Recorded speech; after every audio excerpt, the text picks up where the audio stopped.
नमस्कार, राजा किचनमध्ये आपलं स्वागत आहे। आज आपण मेथीची भाजी बनवणार आहोत। मेथीची भाजी नीट करून स्वच्छ धुवून घेतले। इथं मूग डाळ स्वच्छ धुवून पाण्यामध्ये ठेवले। ते 10-12 लसणाच्या पाकळ्या ठेचून घेतल्यात। 2 मिरच्या चिरून घेतल्यात। इथे 1 चमचा तेल घेते।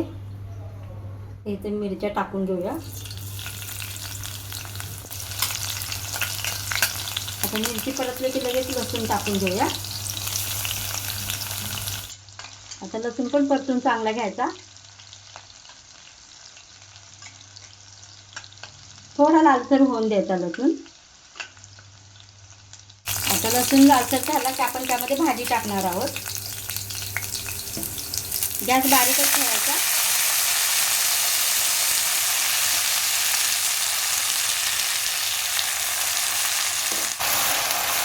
आता हे परतून घेऊया। आता हे आपण परतून घेऊया। खालची बाजू वर करायची।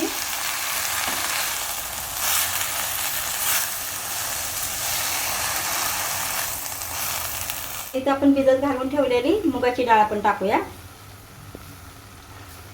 त्यामध्ये चवीनुसार मीठ टाकूया। मीठ कमीच टाकायचं पालेभाज्यामध्ये। परतून घेऊया।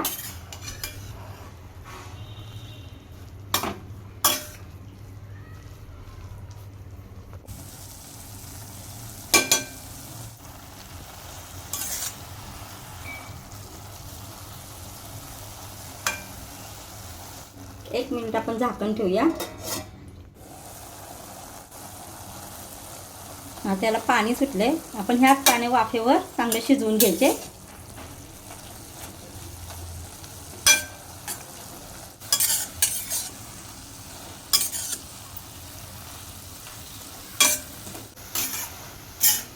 झालं आपलं पाणी आटलंय।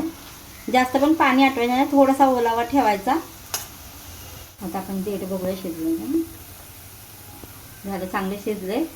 भाजी बनवून तयार झाले। देठ कवळी कवळी घ्यायची। देठ कवळी घ्यायची, त्या चव छान येते। देठ कवळी कवळी घ्यायची, त्यांनी चव छान येते भाजीला।